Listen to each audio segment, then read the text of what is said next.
Kris Nauman, and you are watching Connect, and I would like to welcome our listeners to view today's audience, all learning about raising highly capable kids. And I would like to introduce to you Mr. Mike Haley, the Program Director from Focus on the Family. Hi, Mike. Hi, Kris. Great to be with you. So good to have you here. Mike has been here today with our Pregnancy Center doing a vision casting about the program Raising Highly Capable Kids. And you have had decades of experience working with families and youth. Tell our audience a little bit about your background with Focus on the Family. Yeah, thanks. So I've been with Focus on the Family for, I just celebrated my 20th year, so that's kind of exciting. Yeah, I started off in the public policy department, and then I was involved in the advocacy for children department. Our three main initiatives in that department were, of course, option ultrasound, and then we had another program called Wait No More, where we raise up faith community, people within the church that are willing to adopt children who are stuck in the foster care system. The parental rights have been rescinded and they need to find forever homes. And then of course the program that I am intimately engaged with, which is Raising Highly Capable Kids, which is our 13-week evidence-based parenting program, and the reason I'm here in Iowa. That's right. Now tell us how you got involved with this program. How did it start? I want to hear the backstory. Don't you want to hear the backstory? Yeah. So the backstory is really actually very cool. So we were doing some community work in Southern California, in the Orange County area, and we pulled a group of individuals together, 62 major entities together, the police force, Child Protective Services, churches, school districts. We pulled them together and we said, what can we do if we all got in one boat and rowed in the same direction on one issue? So we started to talk about all of the issues that were taking place in that community. Well, one particular community in Orange County began to rise to the top, and that was Santa Ana, California. So we thought, what could we do in the city of Santa Ana? It's one of those parts of the city, or it's one of those cities in that county that most people want to drive around. They don't want to drive through. And so it's an area of great need. And so what we decided to do was that we were going to do an initiative there.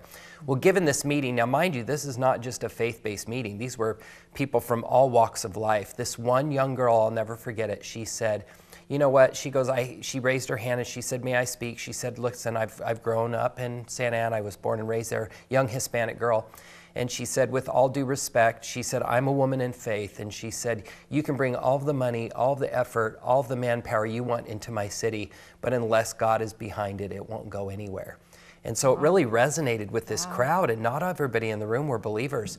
And so really what that started is it started a year-long prayer initiative in the city of Santa Ana. So we walked the streets of Santa Ana for a year.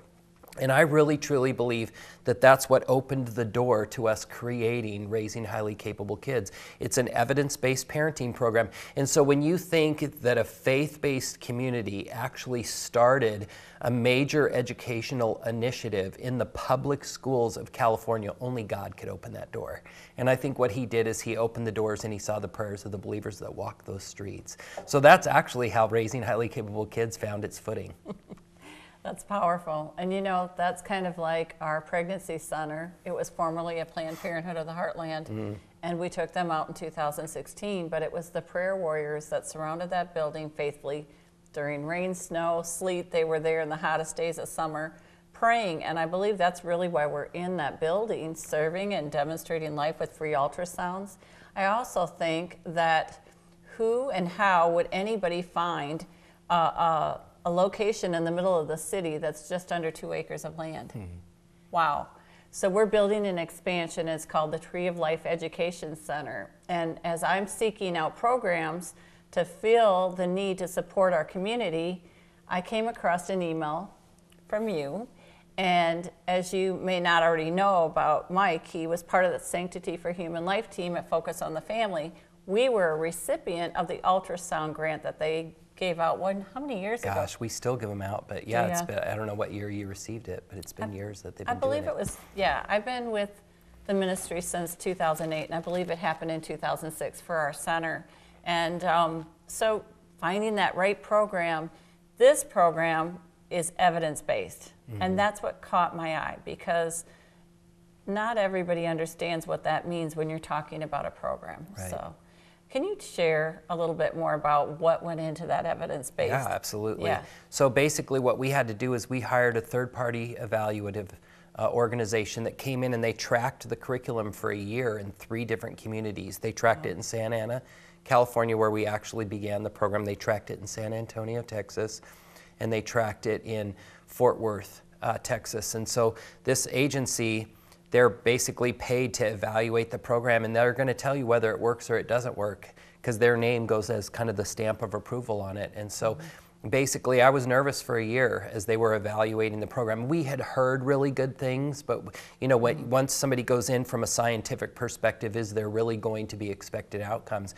And frankly, we came back with rave reviews. As I said earlier this morning, we came out as 21% more effective than the top 200 parenting programs. And so again, I think it has to do with the fact that this program was actually, even though it's values-based, there's no scripture as a part of it, because we want to take this good information into the public schools and into the public sector as well. I really do believe that God honored the prayers of the saints that prayed specifically for this program as an answer to families and community that needed help to parent. That's so wonderful. Yeah. So this morning we had a vision casting, and we were the recipient of the grant for this program. And so we invited community members, and what I was so excited about was to see we had 5 pregnancy centers from all over eastern Iowa. We had people from the different school districts. We serve an hour radius of Dubuque, and we currently are in 9 school districts and 22 schools in our area. But now those other pregnancy centers can reach out into their communities with this program. And so this is mighty powerful, and our actual training date is set for April 27th at the Piasta Community Center Ballroom, and you are actually coming to do that training. I am excited to come back. Hopefully the flight in will be a little easier than it was He had a windy landing. Yeah. So I want you to share with them a little bit about what that training looks like. Yeah. And you know, one thing that impacted me was he explained to the listeners today in the vision casting that it's more relational and that it's easy for people that are attending to find out maybe where they're missing building blocks, developmental blocks in their own childhood or parenting skills. Yeah, well, let me give a little brief look into the curriculum. So the curriculum is, we partnered and we built it in partnership with an organization known as the Search Institute. The Search Institute, they've been around since the late 50s, and they've done decades of research with over 5 million young people.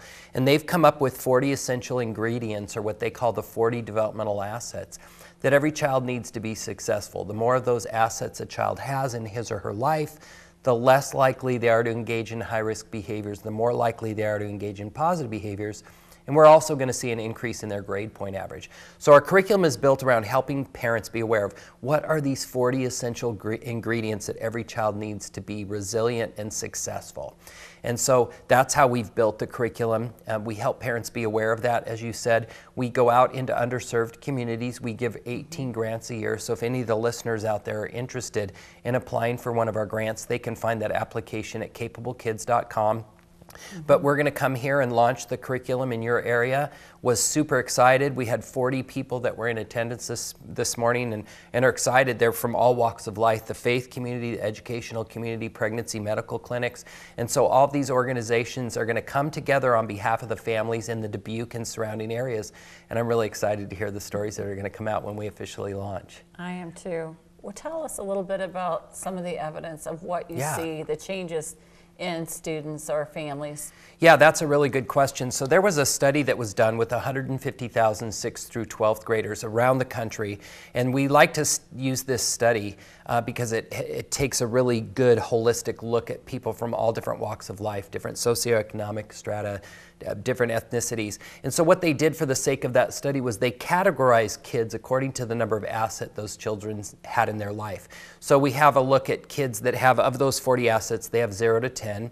And then we have a look of those 40 assets of kids that have 31 to 40 of the assets. And so let me just give you a couple of examples of behavior. So for instance, if a child is missing most of those assets, 45% of those kids are going to grow up and have problems with alcohol use or abuse. But if that child has 31 to 40 of those developmental assets, the probability that that child will become involved with alcohol use or abuse drops to 3%. And then we show the same kind of correlation for GPA as well. So again, if a child is missing most of those assets, of those 40, if they only have 0 to 10, kids in that category typically score a 2.1 GPA. But if they have 31 to 40 of those assets, kids in that category tend to score about a 3.3 GPA. So that's the thing I love about our program, is that we're creating a holistic child, a child that's not only going to do well at school, but a child that's going to do well at life as well. I think as a pregnancy center director, I'm seeing that approach too. We have to approach it in a holistic way, and I think other directors that were there today seeing the same thing. And the fact that it crosses different demographics and types of ethnicities. Is this just English, or does it have? Great question. Good setup. Our curriculum was actually created in Spanish before it was created in English. Wow, so it's done really well with the Hispanic and Latino communities around the country. We're in English, of course, Spanish, Chinese, and we're also in Arabic. We just launched in New York with the Chinese community. So we're really, really excited about the expansion of the program and watching where the Lord has actually taken it. And we're international as well, so that's kind of wonderful. cool. Yeah. Yeah, I know we had a leader from Youth for Christ that has done global work, and she was so excited to see that it was multilingual. Yeah. And you know, certainly some of the universities that we have around here have Chinese, and we have an influx of Hispanic community coming to our area recently, and so we're excited that we can offer both. But one thing that I wanted to ask you is, how did you get 150,000 people to enlist in this study? Well, actually, we didn't do this study. There was another organization that actually did that study. The study that we used for our third-party evaluation, the organization that we worked, they found 100 or 300 parents that they actually tracked over that year. So they were able to enlist the roles of 300 parents, which was not easy. Because many of those parents in those underserved communities are transient, but they were able to keep from the start of that year to the end of that year 300 parents that they were able to maintain the status on, that we were able to get our findings for. That larger study that was done with 150,000 6th through 12th graders was done by an outside organization. That wasn't done by us. But again, that was a phenomenal study, because 150,000 is a large cohort, and so when you have that large of a cohort, those findings are very, very strong. And as you know, as you pointed to, I talked about alcohol use or abuse, but the 40 developmental assets have been studied with almost any behavior that you can look at, whether it's promiscuity, depression, suicide ideation, you know, tobacco use. I mean, you just name it. There's almost a study that's been done on every single one of those high-risk behaviors. So a quick question for those that might be listening. What types of organizations could benefit from putting this in their community? Yeah, and I laugh when you say that, because we're everywhere. Anywhere you've got a group of people that care about kids or parents together. We're in Boys and Girls Clubs, YMCAs, we're in the educational system, we're in the faith-based community, we're in a Starbucks with a group of 6 moms that are meeting together that just want to do parenting better. So really, anywhere that you've got a group of people that come together that care about kids, that are raising kids. And again, I said this earlier, but I use the term parent very loosely, because many of our kids in our communities are not being raised by a parent. They're being raised by a foster parent, a grandparent, an auntie. They're being raised by somebody, you know, that sometimes is even outside that family nuclear environment. And so we really take into heart anyone that wants to be a part of raising kids in a healthy community can glean from our curriculum. That's wonderful. Yeah. I know recently I met with a church family here in Dubuque that hosted a presentation for jail ministry, church leaders that are in jail ministry here in our local area. And this was a program that I presented to them that we were actually going to engage in. And they were really excited. Have you worked with child protection agencies in any of the we worked in San Angelo, Texas. We worked with the family court judge there that basically said there was a faith-based community there that said, we'll get trained on the curriculum.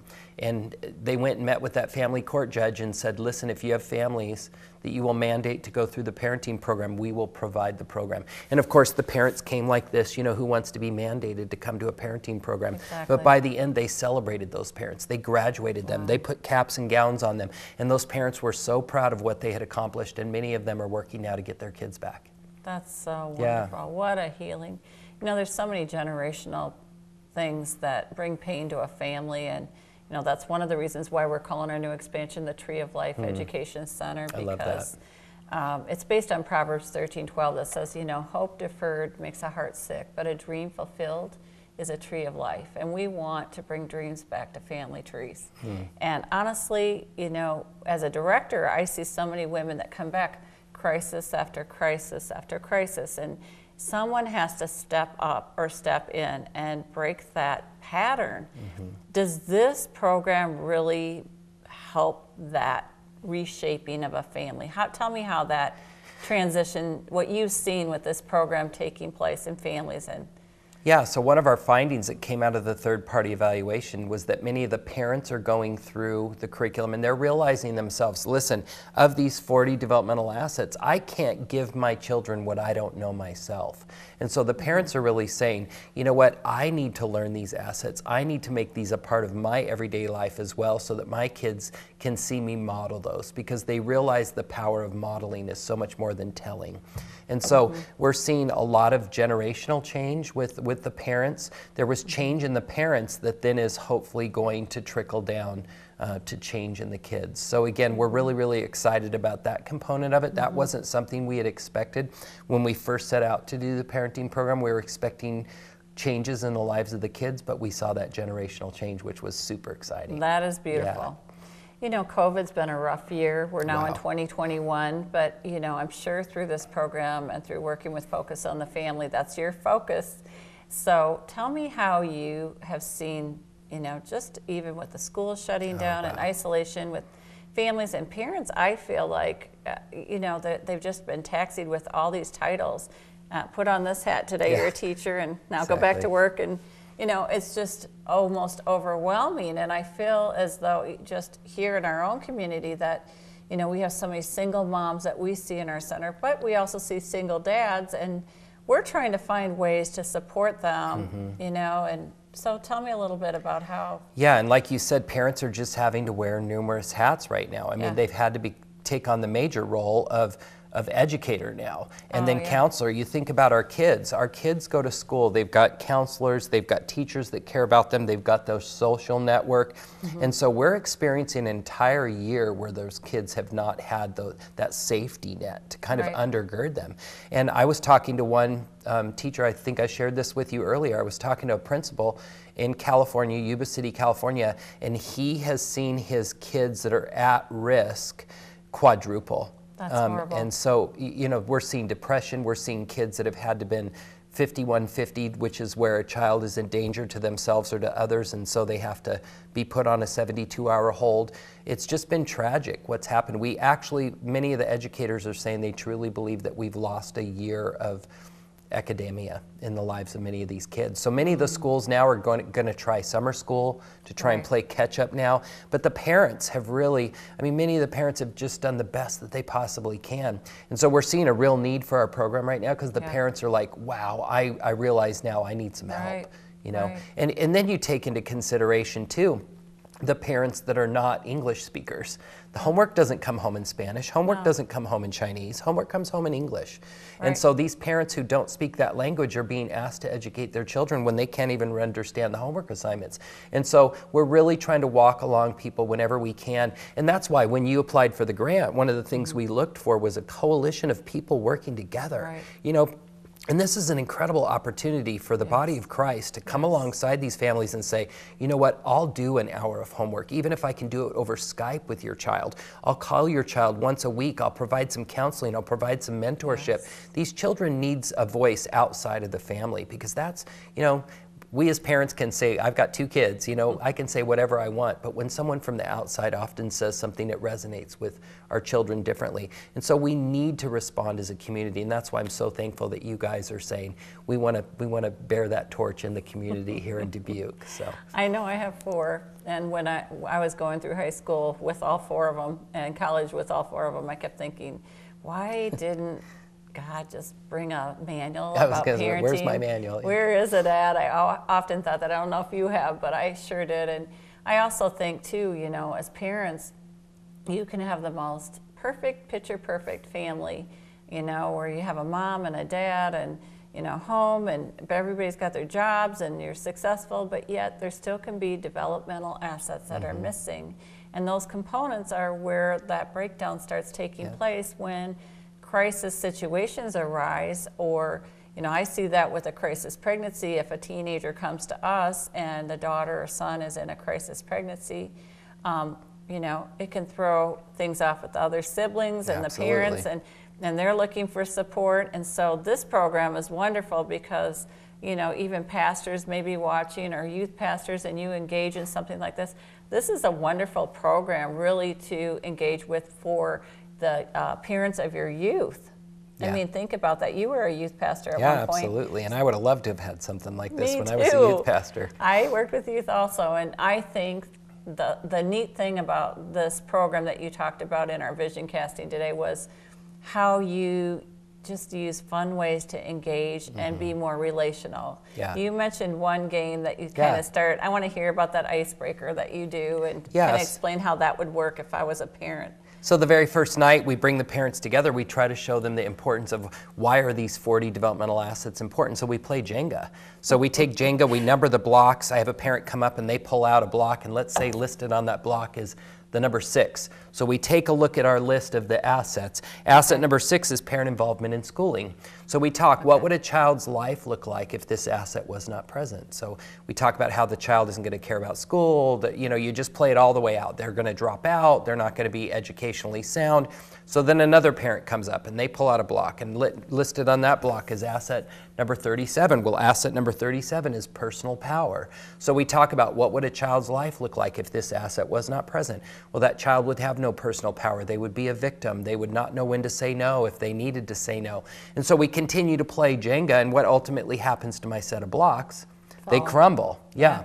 And so it's this beautiful imagery that just like this set of blocks crumbles when these assets are not present, the same thing is true in the lives of our children. If these essential building blocks are not present in the lives of our kids, when life hits our kids are going to crumble. And so the lights really begin to go on in the lives of the parents, and they're like, wow, I need to pay attention to this. I love that. Yeah.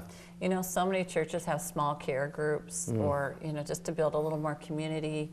So, you know, and it's been tough with COVID because, you know, people are doing things virtually, but, you know, if you're able to, you know, come together in a small care group and just get 4 or 5 families together, if one person came to this Train the Trainer and could take this, imagine even single parent families that, you know, married families could really connect with and pour into them. Yeah.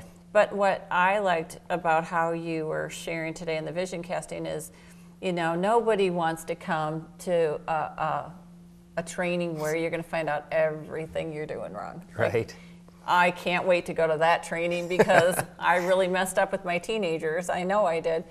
But tell me how you approach it so that, you know, if I'm a single mom and I know that I'm failing at this, that, and the other thing because I just don't have, I'm one person without a daddy around, tell me how you would approach that with me if I was in that program. Yeah, so our curriculum, one of the things that I'm the proudest of is our curriculum is not shame-based. So a parent, like you said, is not going to come here and what a terrible job of parenting they're going to do. So really from night 1, the parents take control of the group and they begin to set the group norms. We talk to them, what would make this a safe place for you for the next 13 weeks? So they talk about things like confidentiality, no judgment, the fact that we're going to support one another, the fact we're going to make eye contact with someone that's speaking. I mean, the simple things. And so from night 1, the group really begins to take ownership. They feel very supported. They feel very heard. You know, think about that single mom that's raising 3 kids that's just trying to keep her kids safe. She comes to a group like this. She doesn't want to be judged. She wants to know that there's people in that group that are walking shoulder to shoulder with her, that are going to do life with her, that are going to help her, that are going to, you know, watch her kids to give her, you know, some personal time so she can go and do something for herself that she hasn't done in the last year. Yeah, you know, so it's kindness, absolutely. It's definitely God's character all over it. I love that part. And I think too, you know, pregnancy centers can take this and just capitalize on the support they can offer to a family. I know that some of the gals that we serve, they've been through our center 2 or 3 times. So this might be baby number 3, and baby number 1 is already in school. Yep. So, you know, most of the programs that pregnancy centers offer are for the unborn up to maybe age 4 with an Earn While You Learn program, and that's what we had. But with this new Tree of Life Center, I'm seeing, you know, repeat crisis customers, unfortunately, and my heart just breaks when I see them, to think, how can I give them the tools that are going to get them equipped to realize they have a leader inside of them. Yeah. And equip them to say, I can go after my dream, I can get this job, I can do these things, I can pour into my kids. they just have never had anybody put those building blocks in place. Or people believe in them enough, you know, and that's one thing we're seeing about the program is that, you know, in many of our cities, they're calling it Parent University and they're graduating these parents. And so we're seeing actually parents come alive in themselves and saying, you know what, I can do more with my own education. We're seeing parents go back to school. We're seeing parents that are really concerned about their kids' own educational endeavors as well. And so we're really seeing kind of a, you know, we talked about this earlier as well, but it's one thing to raise kids that are going to do well academically. And while that's good, we also want to raise kids that are going to be good citizens and good people.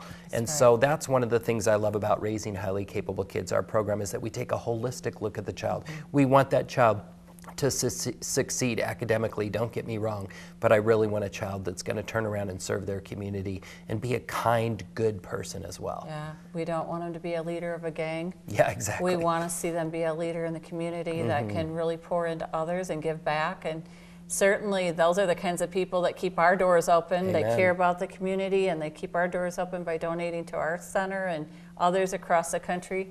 And I'm excited about something you mentioned, that there's going to be something coming out in September. We might have to do another show about this. Sure. About books that parents can read to their kids that are based on the developmental assets. So there's 40 of them. 40 developmental assets. I love that. We're going to need those in our Kids Zone and our Tree of Life Center, because I want stuff that's Christian-based, but stuff that just pours that integrity and develops those character traits in their families. I think that's just immeasurable. And tell me one more thing that if you could just share with our viewers of how Focus on the Family wants to build that next step. Yeah, and the next step is we want to come into communities all across the country. So if you're interested in bringing our program, Raising Highly Capable Kids, to your community, we would encourage you to go to our website, which is capablekids.com, and you can apply for one of our grants, and we would love to partner with you. Thank you for tuning in today. God bless you, and we look forward to talking to you next time on Connect.